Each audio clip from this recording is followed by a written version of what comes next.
Makanya orang kalau bangun malam sering tahajud, sering sujud dengan benar, itu salah satu dampaknya lebih banyak menenangkan pada hatinya.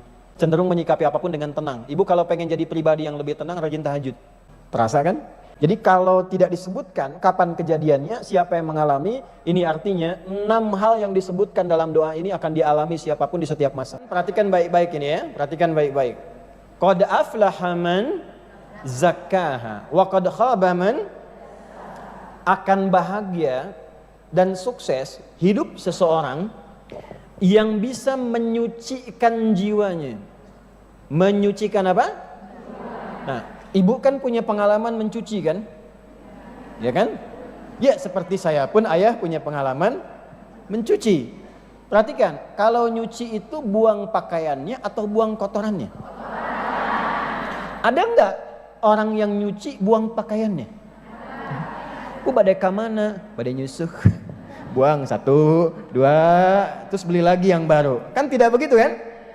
Ya, dibuang apanya?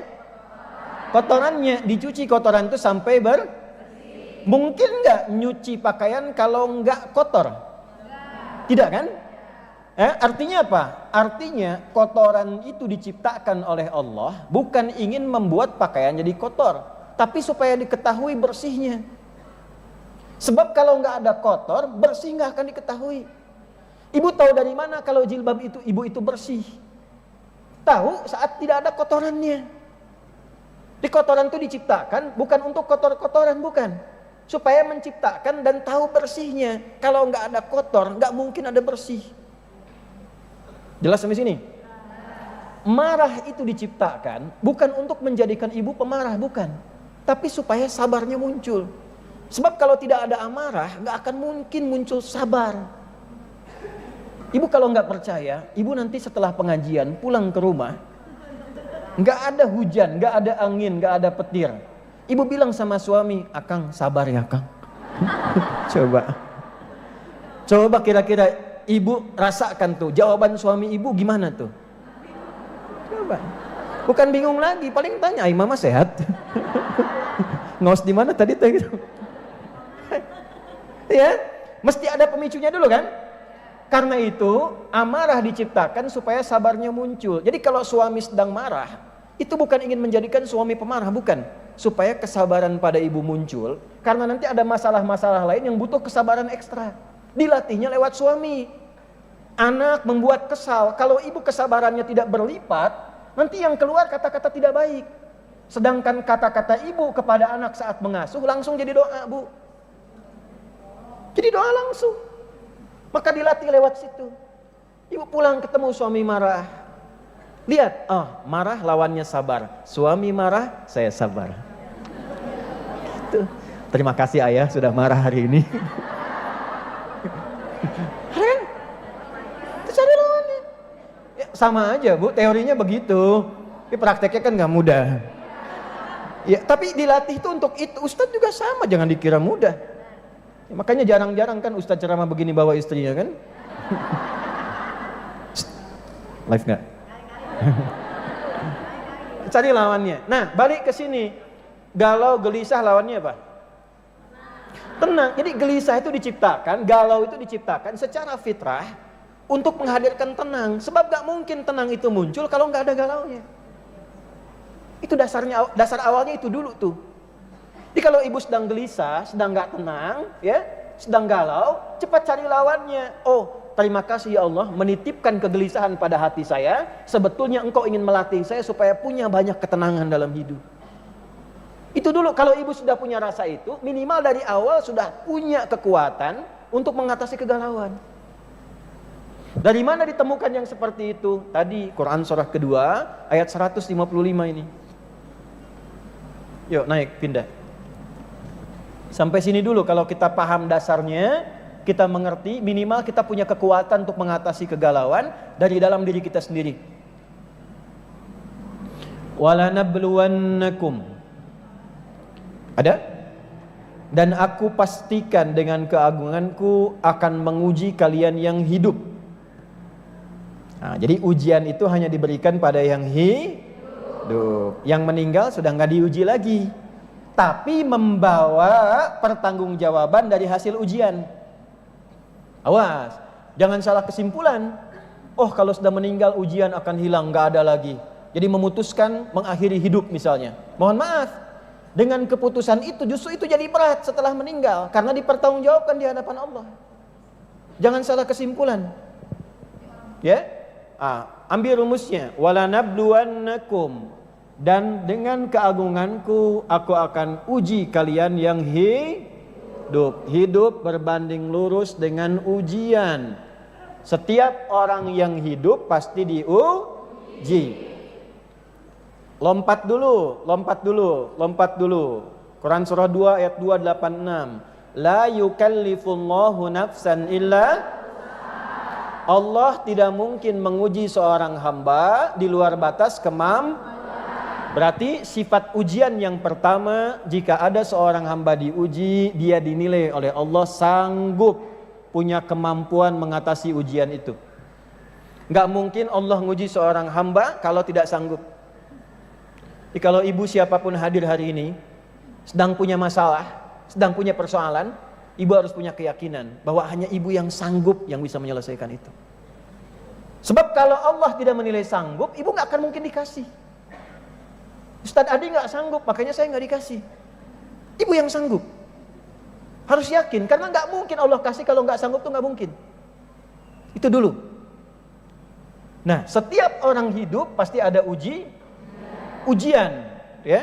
Sifat ujian, perhatikan, sifat ujian berbanding lurus dengan kadar kesanggupan.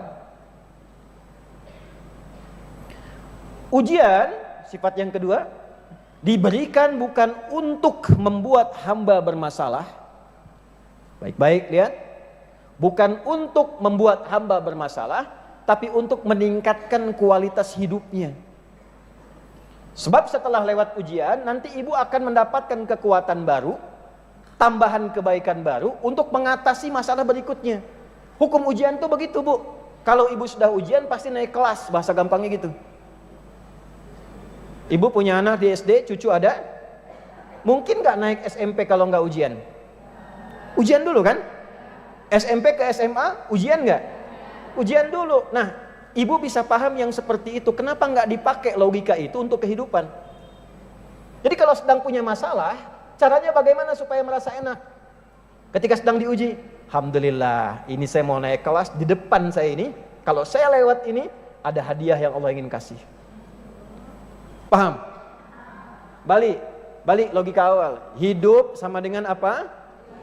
Artinya sepanjang masih hidup pasti Artinya kalau tidak ingin diuji berarti tidak ingin hidup. Pelan-pelan. Ujian bentuknya masalah. Setiap orang hidup pasti punya Nah, ibu pun yang begini, tenang, senang, manis-manis, senyum, belum tentu nggak punya masalah. Nah, tapi ya wajar karena kita sedang hidup pasti punya masalah.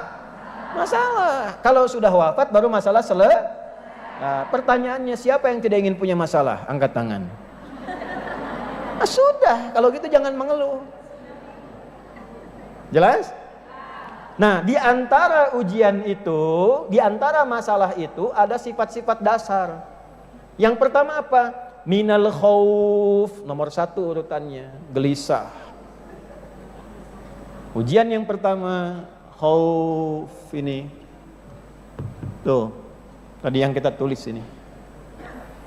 Mau nggak dibuka mushafnya? Ibu akan temukan nomor 1 ini. Ya.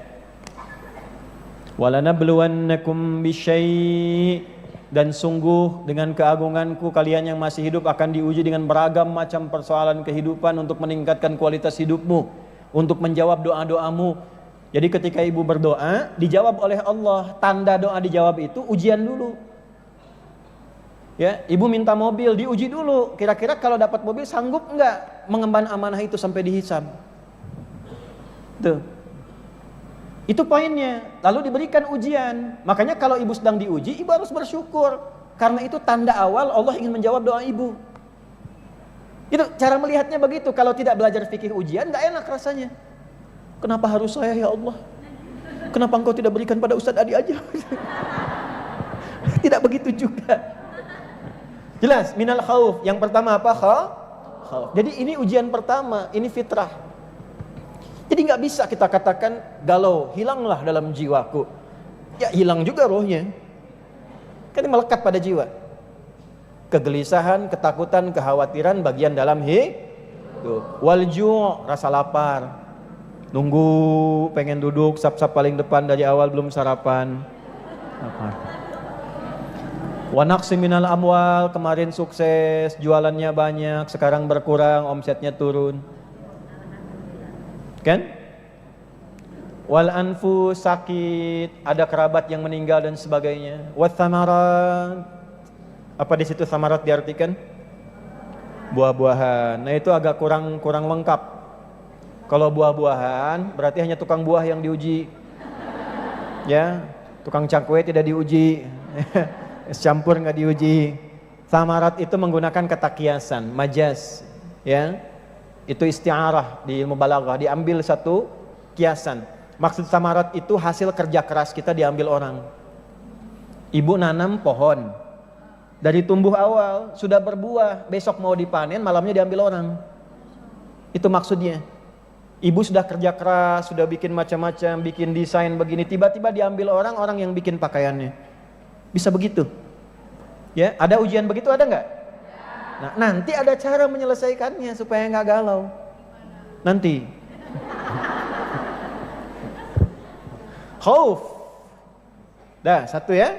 Jadi saya ingin tekankan dulu bahwa khauf ini ujian awal, gelisah ini diciptakan bersamaan dengan fitrah kehidupan kita. Apa hikmahnya? Satu, kenapa mesti ada gelisah, mesti ada galau? Satu tadi sudah dijawab di Quran surah ke 91 ayat 7 sampai 10. Secara singkatnya, gelisah diciptakan untuk bisa mengaktifkan tenang itu supaya muncul. Bahasa kerennya sebagai katalis yang menstimulus ketenangan itu muncul. Sebab kalau nggak ada gelisah, tenang nggak akan muncul. Ibu kalau sedang gelisah pengen apa? Pengen tenang kan? Iya kan? Nah supaya pengen tenang itu gelisah harus ada. Dua, hikmah dari adanya kegelisahan supaya kita merasakan nikmatnya bertuhan, untuk menunjukkan bahwa Allah itu ada, untuk menunjukkan dan mengamalkan sifat tawakal. Wa ala rabbihim yatawakkalun, supaya terkoneksi dengan Allah, terhubung dengan Allah. Tuh ibu kalau sedang gelisah, berdoa enggak? Nyebut nama Allah enggak? Ya, ibu keluar mendung nih, gelisah. Kan fitrah lisan ibu mengatakan langsung, ya Allah, gelap, mendung, ya kan? Macet, gelisah, ya Allah, macet. Sedang ngaji, hujan turun, ya Allah, hujan. Ibu ke pasar, barangnya mahal, ya Allah. Jelas? Ya kan? Ibu ngatur anak-anak, gak mau nurut. Oh, ya Allah, berisik tuh. Kaget. Ya kan? Anak-anak diatur, dirawat, gak mau nurut. Apa yang keluar di lisan? Ya Allah, tuh. Itu sudah fitrah di lisan. Keluar. Jadi gelisah itu diciptakan supaya kita merasa dekat dengan Allah, kenal dengan Allah, terhubung dengan Allah. Dari mana tahu ayatnya? Turunkan lagi di Al-Baqarah. Surat keberapa? Surat kedua. Ayat keberapa? 150. Makanya ibu ngaji. Wa min haitsu kharajta fawalli wajhaka syatral masjidil haram wa haitsu ma kuntum fawallu wujuhakum syatrah li'alla yakuna lin-nasi 'alaikum hujjatun illa alladhina zalamu fala takhshawhum wakhshawni. Nanti di ayat lain ada tafsiran makna khasyah itu turunan bawahnya khauf. Fala takhafuhum wa khafuni in kuntum mu'minin. Nanti ada turunan ayat lagi. Ya, jangan engkau merasa kegalauanmu karena takut dari orang lain. Ketika engkau merasa gelisah dan galau, ya tanamkan rasa galau itu sepenuhnya pada dirimu, untuk diserahkan kepada Allah, mendapatkan solusinya. Curhatkan. Ya, curhatkan. Nanti tingkat di atas khauf itu khasyah namanya.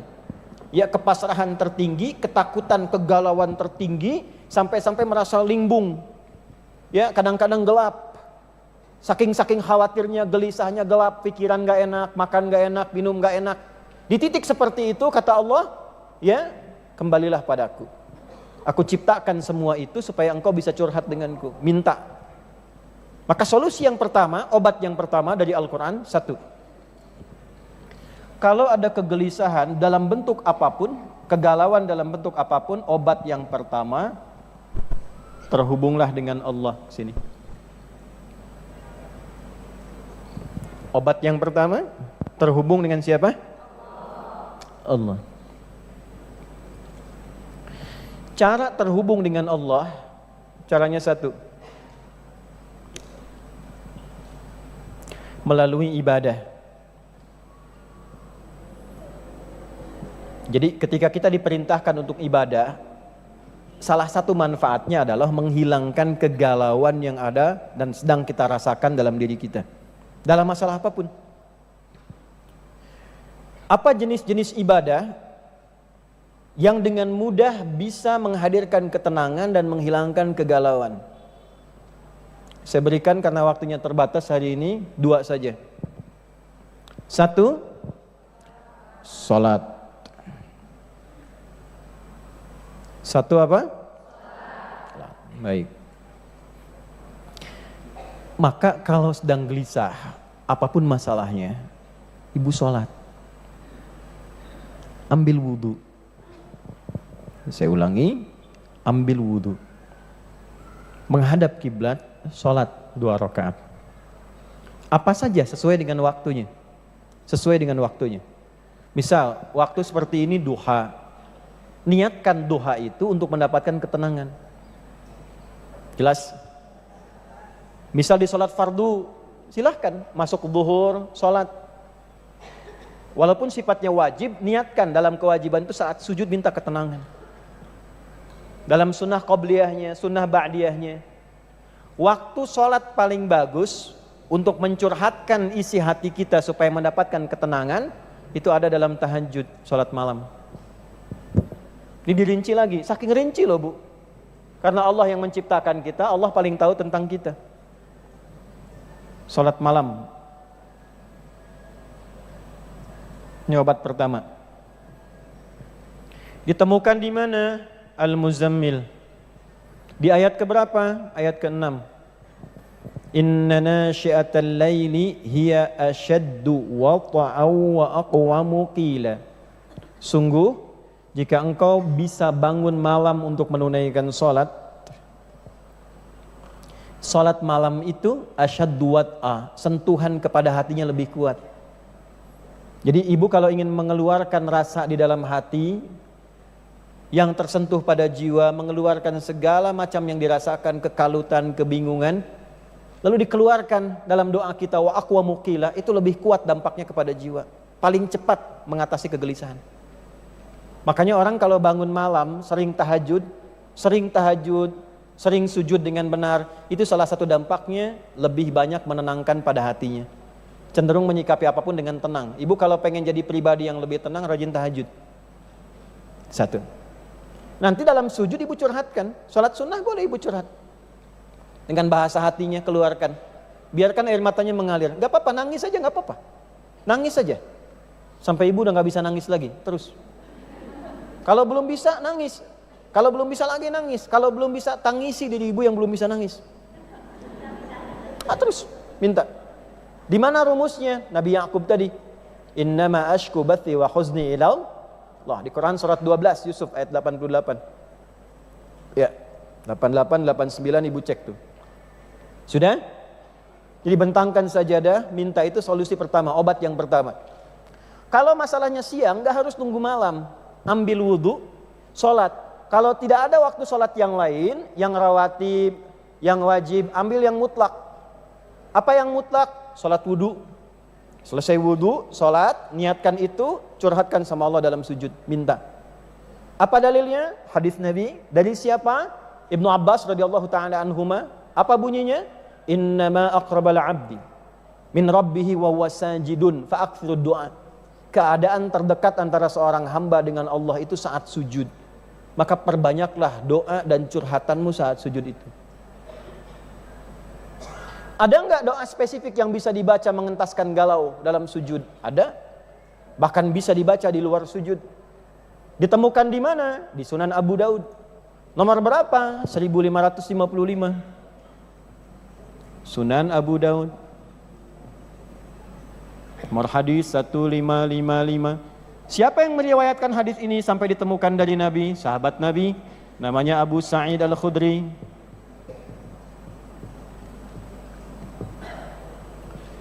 Apa bunyi doanya? Bu boleh catat ini.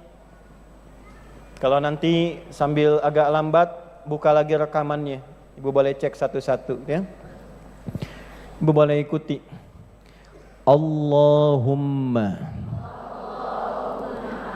inni a'udzubika minal hammi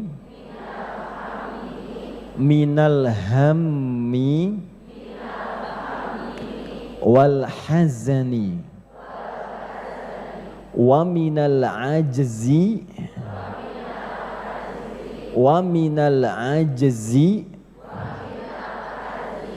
wal kasali wa minal jubni wal bukhli wa min ghalabatid daini wa min ghalabatid daini wa qahrir rijali. Itu ijazah doanya langsung dari Nabi. Kalimatnya itu indah sekali. Disampaikan oleh Abu Sa'id Al-Khudri, diajarkan dari Nabi. Maukah engkau aku ajarkan satu doa yang kalau engkau bacakan itu hilang semua galau? Alhamdulillah. Saya terjemahkan ya. Duhai Allah, aku merendah di hadapanmu. Jadi kalau Allahumma itu sambil kita memiliki sifat merendah. Itu gabungan dari ya Allah tapi dalam bentuk perendahan.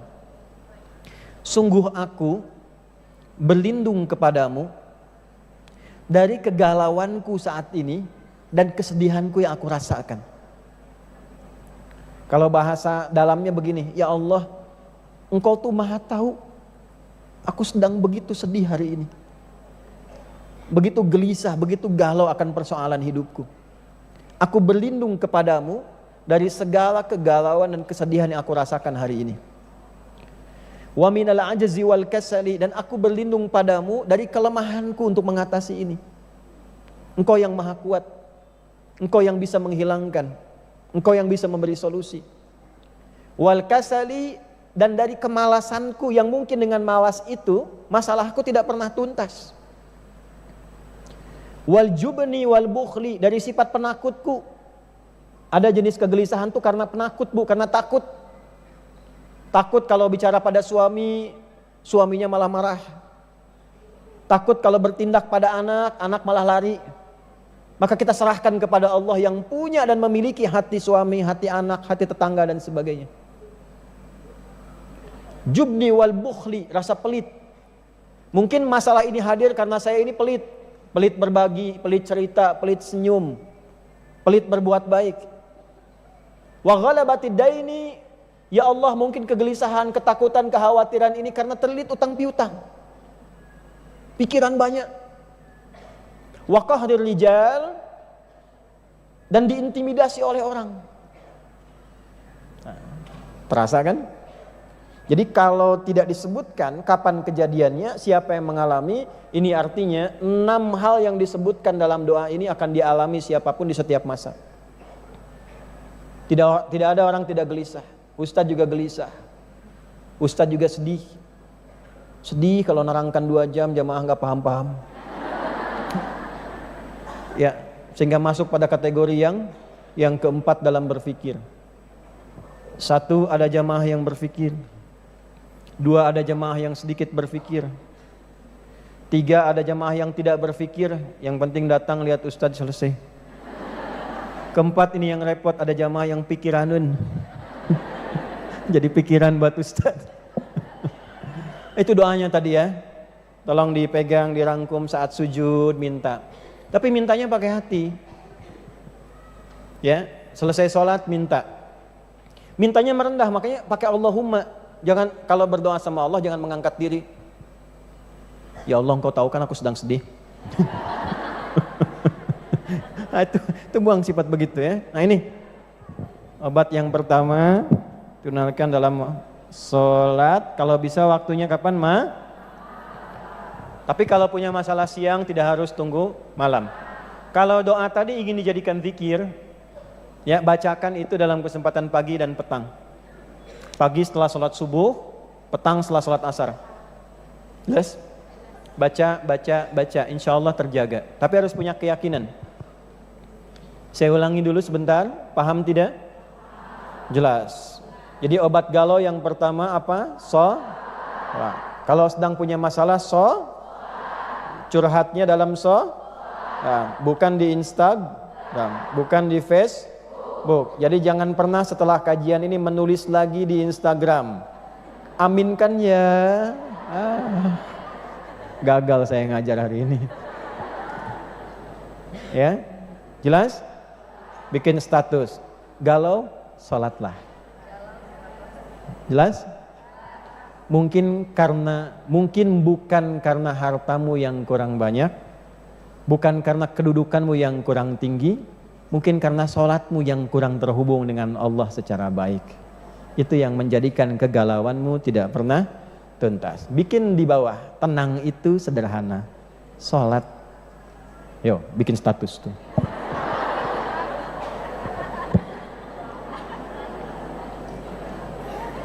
Dah, perdalam dalilnya, perdalam. Adakah perintah dalam Al-Quran? Ini kan baru isyarat tadi. Isyarat kan? Perintah jelasnya ada enggak? Ada. Ditemukan di mana? Al-Baqarah. Ayat berapa? 45. Wasta'inu bis-sabri. Tak ibu hafal ayatnya. Kenapa enggak digunakan?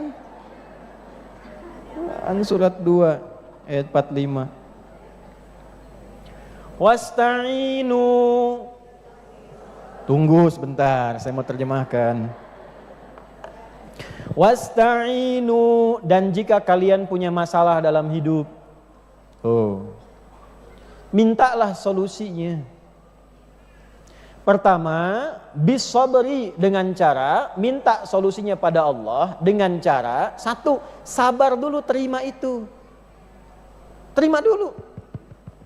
Bagaimana cara sabar? Tadi balik ke atas, Bu. Alhamdulillah saya yang dipilih bukan yang lain, karena yang naik kelas itu saya. Yang punya kemampuan itu saya, pasti bisa. Insya Allah bisa. Bisa. Katakan, itu nanti ada ayatnya itu. Katakan pada diri kita, di balik semua yang sulit ini pasti ada solusinya. Di surat apa itu? Al-Insyirah. Surah keberapa? 94. Apa nanti bunyi ayat terkait itu? Inna ma'al usri. Katakan, di balik semua yang sulit pasti ada solusinya. Kalau ibu sudah punya keyakinan gitu, hatinya lapang. Kelapangan hati dari beragam masalah yang ada itu disebut insyirah namanya. Karena itu ayat pertamanya alam nasyrah laka. Kapan sodrun ini bisa insyirah, bisa lapang? Ketika punya keyakinan bahwa semua masalah ada solusinya. Itu dulu yang praktekkan sampai sekarang. Orang Jepang tuh nggak tahu ayatnya secara umum ini. Tapi mereka itu kalau ada apa-apa, kamu bisa. Dulu tahun 95-96 itu di TPI ada acara Benteng Takeshi. Sore itu. Dan saat ingin menaklukkan benteng itu ada tank kan? Di sampingnya mengatakan, kamu bisa gitu ya. Saya masih ingat tuh. Saya ingat nggak, Bu? Ingat kan? Kenapa nyambung ke sana itu ya? Ini satu dulu ya. Jadi tanamkan pada diri kita bahwa ini bisa selesai, ini bisa tuntas, terkoneksi kepada Allah Subhanahu. wa ta'ala. Kalau ini sudah hadir, tanamkan pada jiwa, lalu perhatikan, itu cara sabar, bisabri. Lalu wassalah, nggak sampai di situ. Tunaikan sholat, dalam sholat itu minta, koneksikan dirimu pada Allah, minta solusinya. Karena itu perintahnya wasta'in. Ini perintahnya nih, wasta'inu ini. Ini kan kata perintah, fi'il amr. Kalau kita ingin rubah kata perintah dalam bentuk permintaan, dirubah. Maka kalian itu jamak atau tunggal? Kalian, jamak kan? Kata Allah, kalau kalian punya masalah, berarti kan bukan 1-2 orang yang punya masalah kan? Banyak kan? Jamak. Bagaimana mengganti nu di sini yang jamak menjadi bentuk permintaan? Rubah menjadi na.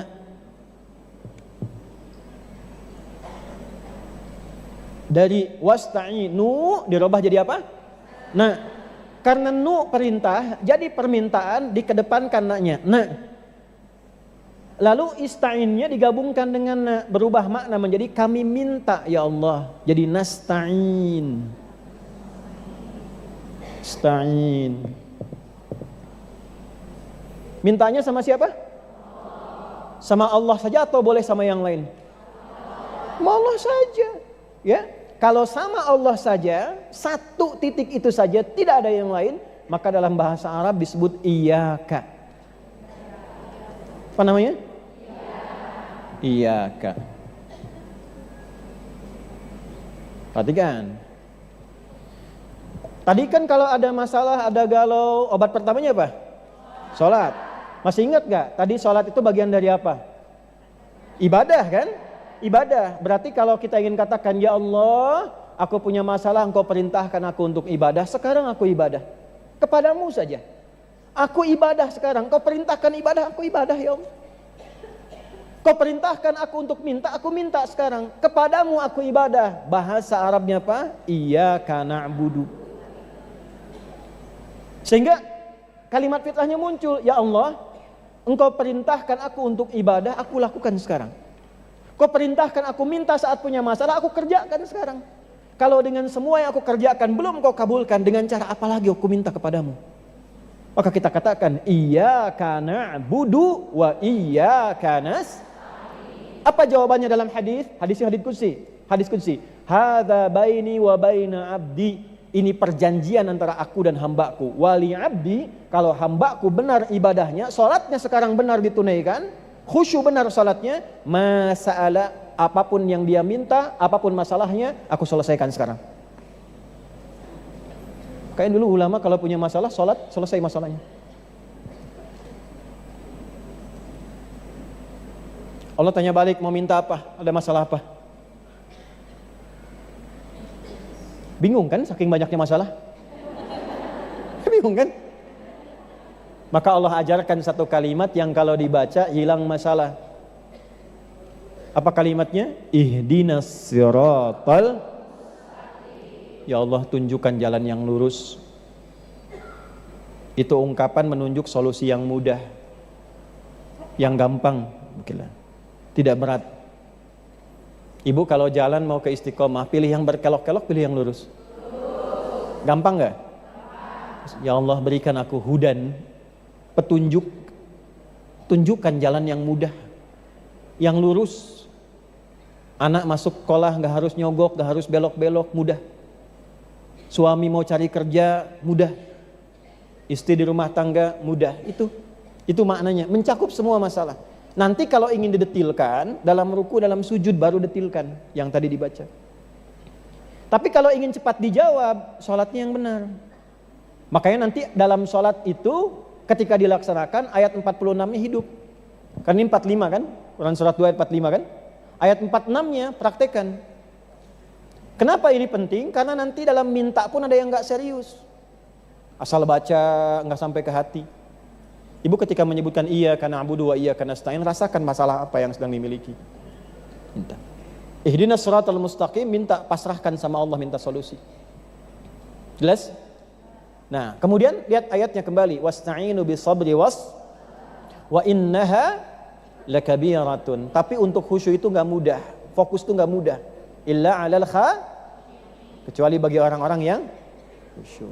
Nah, bagaimana cara khusyuk? Ayat 456-nya, alladzina yadhunnuna annahum mulaqu. Ini kuncinya, Bu. Hati-hati ya, fokus ini karena setan tuh nggak mau ibu berhasil tuh. Orang-orang yang bisa mendapatkan solusi itu langsung dari Allah adalah orang yang ketika sholat dia merasakan betul, diawasi, dijumpai, dilihat oleh Allah. Intinya apa? Ibu merasa punya Allah. Makanya kalau ruku jangan dibaca langsung bangun lagi, tidak, rasakan dulu sampai tenang. Istilahnya tumakninah. Apa? Apa itu tumakninah? Tumakninah itu ketenangan yang dihasilkan lewat ibadah. Kalau dimiliki oleh jiwa, berubah jiwa jadi mutmainnah. Mutmainnah itu jiwa yang punya tumakninah karena rajin ibadah. Itu asalnya. Makanya kenapa kita ibadah? Supaya tumakninah. Kenapa tumakninah? Supaya tenang. Kenapa tenang? Supaya nggak banyak gelisah. Itu rahasianya. Bagaimana cara tumakninah? Mulaqu rabbihim, harus merasa punya Allah. Di ketika sujud merasa punya Allah.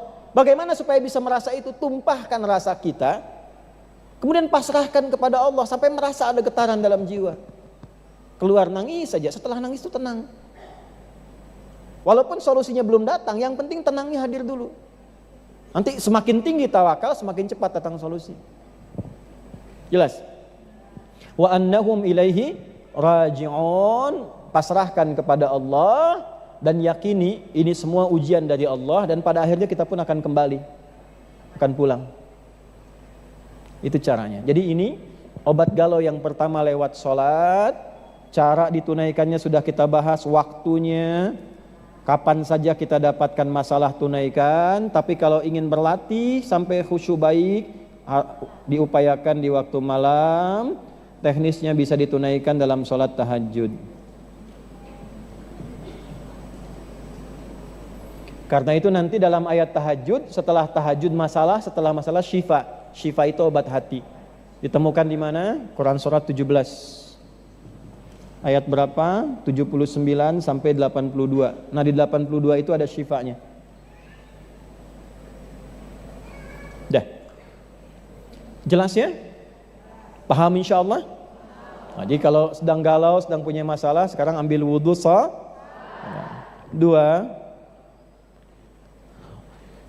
Dua Al-Quran.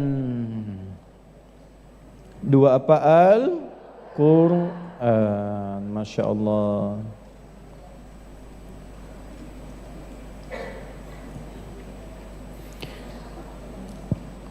Ini saya penting utarakan dulu, Quran itu mukjizat bukan?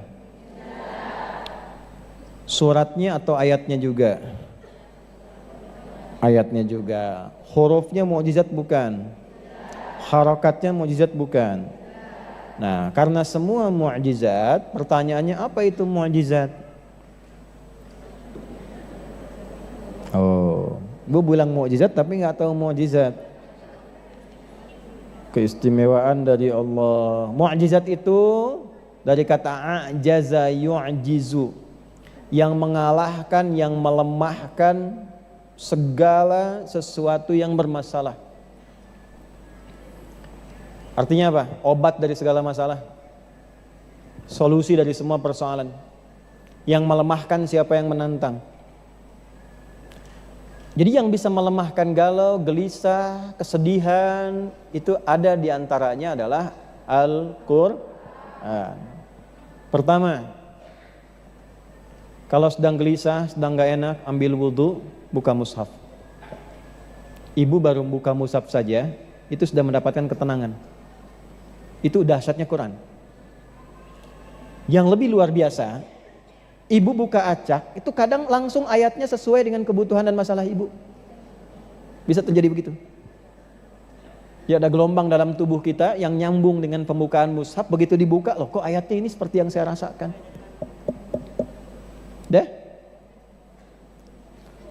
Kemudian, lanjut pelan-pelan. Kalau ibu punya kemampuan, pilih ayat atau surat-surat yang sesuai dengan masalah ibu sendiri. Tapi ini tidak mudah. Kadang harus tanya. Ya, misal saja. Ada masalah di rumah tangga dengan suami misalnya. Maka ada Al-Quran misal di surat An-Nisa ayat 34 misalnya sampai 35. Itu kalau sudah fatal-fatal sekali dan sebagainya. Ya. Ada masalah dengan anak misalnya, Quran surat 17 ayat 23 sampai dengan 27. Anak masih kecil, cucu kecil dibawa-bawa supaya lurus ke depannya, khawatir jadi apa? Quran surat 31 Luqman tuh. Bisa dari ayat 12 sampai 19 tuh ya. Misal. Kemudian nanti ada surat-surat yang menjaga kita tiap pekanan. Misalnya nanti kalau malamnya itu Yasin, ada fadilahnya. Siangnya itu Al-Kahf di Jumat. Kalau bisa Jumat baca 2 surah. Malamnya apa? Yasin. Siangnya apa? Kahf. Sampai Nabi berkata begini, man qara'a suratal kahfi fi yaumil jumu'ati adha'a lahu minan nuri bainal jum'ataini. Paham? Tidak. Siapapun yang baca surat Al-Kahfi di hari Jumat, maka Allah akan memberikan nur pada dirinya, cahaya di setiap 2 Jumat. Artinya dari Jumat satu ke Jumat yang lain Allah kasih cahaya pada dirinya. Nur itu disebutkan 45 kali dalam Al-Quran, dibagi dalam 12 makna. Di antara maknanya ada perlindungan dari Allah, solusi dari masalah. Jadi kalau sebulan sekali dibaca, setiap bulan dapat cahaya dari Allah selama 1 tahun 12 bulan dijaga. Ya. Jadi kalau nanti di surat Yasin ada penjagaan pada jiwa, di surat Al-Kahf penjagaan kepada raga. Jelas? Kalau sedang sedih di rumah tangga, masalah banyak dan sebagainya, surat Yusuf misalnya. Surat Yusuf. Ya, ada orang-orang yang pakar, para ulama di bidang ahli Al-Quran, mengeluarkan keutamaan surat dan ayat-ayat Al-Quran. Semuanya punya topiknya masing-masing. Semua ayat Quran itu mukjizat. Kalau ibu ingin penjagaan dalam hidup sampai meninggal di alam kubur, khawatir nanti kalau meninggal bagaimana? Baca surat Al-Mulk. Jelas? Ada nggak ustadz yang pendek-pendek dikit? Kalau sedang gelisah umum, gelisah, nggak enak, nggak tenang. Menemukan tetangga masa gitu, kan? Teman-teman nggak enak dan sebagainya. Ada 2 surat langsung, surah 93 dan 94. Ad-Duha dan Al-Insyirah. Upayakan ibu baca dalam sholat. Misalnya subuh, rakaat pertama Ad-Duha, kedua Al-In. Itu satu paket ya bu. 2 surat itu berpasangan, turunnya bersamaan. Tuh. Malam mau tidur, keganggu, gelisah. Alhamdulillah. Lihat anak gelisah. Ibu mimpi gak enak. Ya kan? Bangun, gelisah, gak bisa tidur. Baca 3 surat dan plus 1 ayat. 3 suratnya membuat kita akan lebih merasa nyaman, lebih dingin, lebih adem, lebih cool. Maka 3 cool. Qul huwallahu ahad. Qul a'udzu birabbin. Nah, 3 surat ini membuat diri kita lebih cool. Terlindungi. Disebut dengan muawwadzatis tsalatz. 3 surat minta perlindungan dari kegalauan akibat gangguan-gangguan syaitan. Jadi ada nanti dari 7 itu, selain makna tawakal kepada Allah, makna khauf juga, memang satu andalannya setan, senjata andalan setan untuk membuat manusia frustasi sampai mengakhiri hidup. Ditemukan di mana itu? Ali Imran, pindah. Surah keberapa? Ketiga. Ayat berapa? 175. Innama dzalikumus syaitanu yukhawwifu awliya'ah. Quran surah ketiga ayat 175. Ada? Innama dzalikumus syaitanu yukhawwifu awliya'ahu fala takhafuhum wa khafuni in kuntum mu'minin. Itu yang tadi saya katakan, tafsir dari yang Al-Baqarah ayat 150 salah satunya. Sungguh yang mengakibatkan kadang, maaf ya, merasa depresi, anxiety, kebingungan, kegalauan, kegelisahan yang dalam, sampai menghukumi ini nggak mungkin, nggak bisa, stres dan sebagainya, nggak bisa melakukan apa-apa. Itu salah satu faktor yang terdalamnya sebetulnya bukan karena masalahnya, karena setan mengaktifkan senjata utamanya, membuat jiwa orang itu berkesimpulan bahwa ya sudah nggak bisa apa-apa saya, sehingga kemampuannya nggak aktif. Alih-alih menyelesaikan masalah, dia memvonis dirinya sendiri, ditakut-takuti sama setan. Itu bahasanya, innama dzalikumus syaitan. Itu yang menyebabkan demikian tuh setan. Yukhawwifu awliya'ahu, memberikan ketakutan, menanamkan kegelisahan, membuat depresi, tidak tenang, anxiety dalam dirinya, terus gak enak. Tapi itu hanya bisa terjadi kalau diikutin setannya. Jadi kalau dalam suara hati ada yang mengajak ibu supaya pesimis, depresi, memvonis diri, jangan diikuti, itu setan. Bu, jangan lihat saya begitu, setan itu yang, bukan saya. Saya ulang ya. Siapa itu? Setan. Yang menyebabkan itu setan. Jadi kalau ibu sedang punya masalah, terus tiba-tiba dalam hati gitu, dah kamu memang begitu, kamu mah lemah, kamu dilarutkan dalam keadaan demikian. Yakinkan itu setan sedang bekerja. Tapi itu hanya akan terjadi kalau diikuti. Yukhawwifu awliya'ahu, membuat, menanamkan, menghadirkan rasa takut, depresi kepada yang mau ikut dia. Lalu kata Allah begini, fala takhafuhum, jangan diikuti. Bu, jangan diikuti. Jangan takut dengan bisikan setan, jangan khawatir. Lawan itu, lawan. Gak benar nih, kamu pasti bisa. Gak benar, paksa sholat, paksa baca Quran. Lawan. Kalau gak dilawan nanti kebawa terus. Rasa takut itu kalau gak dilawan nanti akan takut terus, Bu. Gelisah kalau gak dilawan itu akan gelisah terus.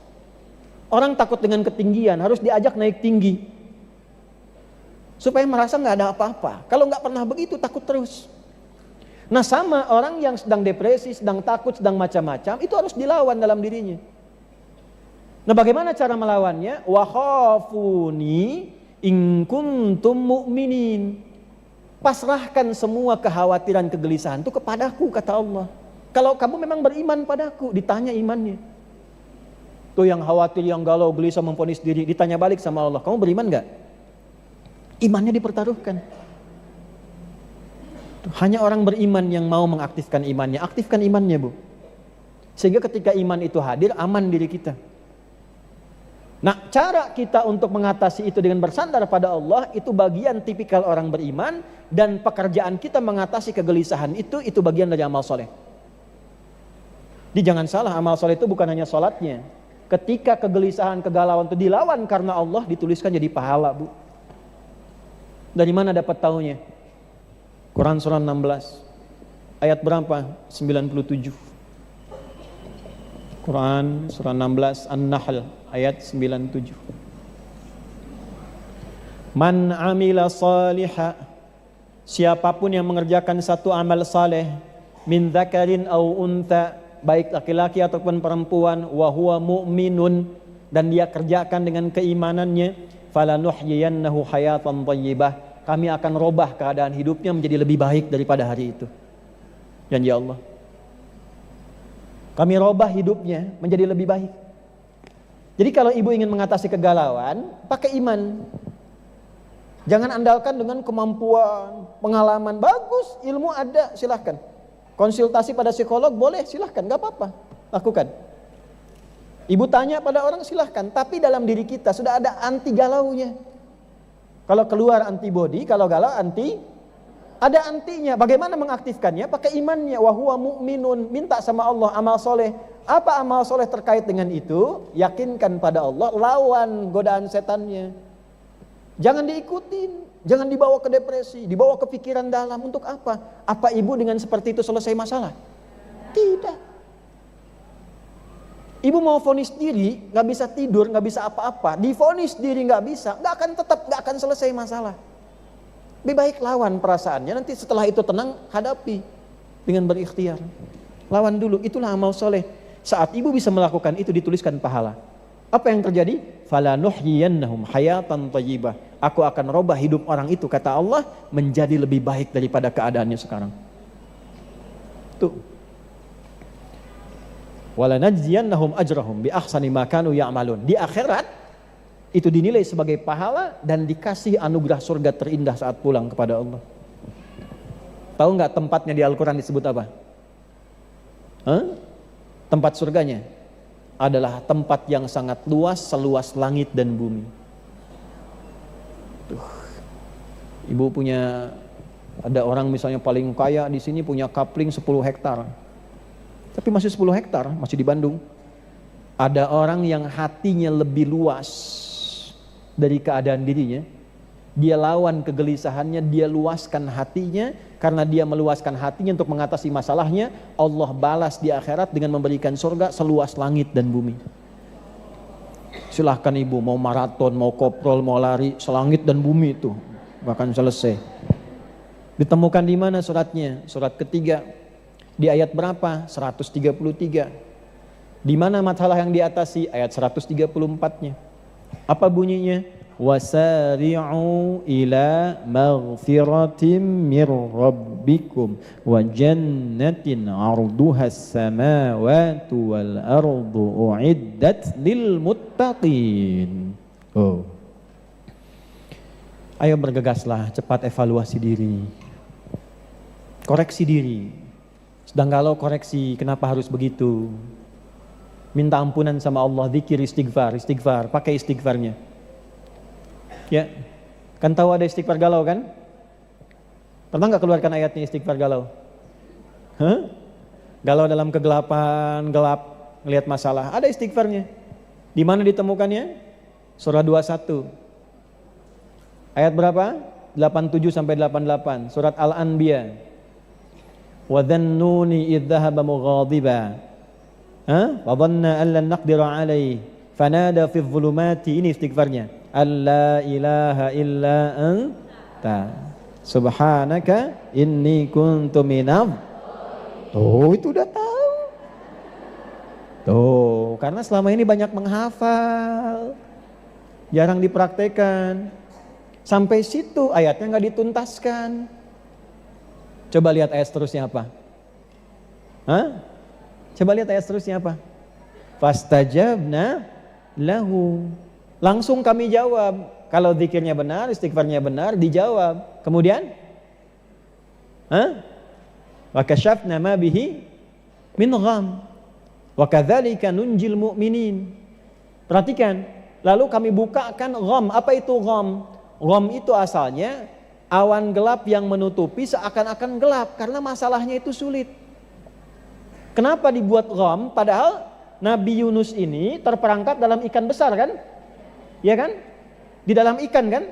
Tapi jawabannya kami bebaskan dari kegelapan yang menyelimuti. Artinya apa? Ada orang nanti di masa depan, alhamdulillah. Ada orang di masa depan tidak harus masuk ke dalam perut ikan. Tapi punya masalah yang membuat dirinya gelap. Seakan-akan mau jalan susah. Mikiran susah, saking gelapnya sulit melangkah. Pakai zikir itu, rasakan suasananya, maka Allah katakan, wa kadzalika nunjil mu'minin. Jangankan Yunus, kalau ada manusia di depan memiliki persoalan yang sama, walaupun tidak masuk ke dalam perut ikan, punya masalah yang membuat dia gelap, kami selamatkan orang beriman ini seperti kami selamatkan Yunus. Tapi mu'minin harus pakai iman. Jelas?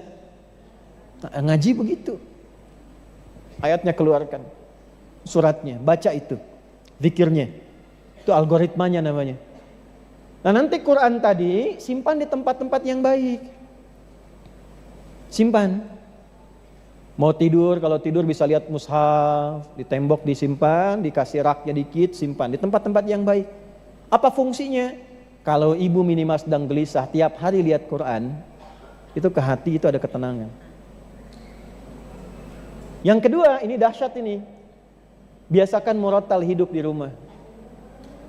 Beda. Ruangan yang diisi Quran dengan yang nggak ada Qurannya itu beda. Lain. Bu kalau nggak percaya, dicoba ya. Saya cerita karena coba di rumah. Area dapur dikasih murattal, area tempat anak-anak belajar kasih murattal, ruang tamu kasih murattal, di kamar kasih murattal. Satu kali padam karena habis baterainya, itu berubah keadaannya nggak enak. Nggak enak. Nah coba ibu, coba mulai ya, praktekkan gitu seperti itu, bacakan, ngaji yang enak, itu akan lain.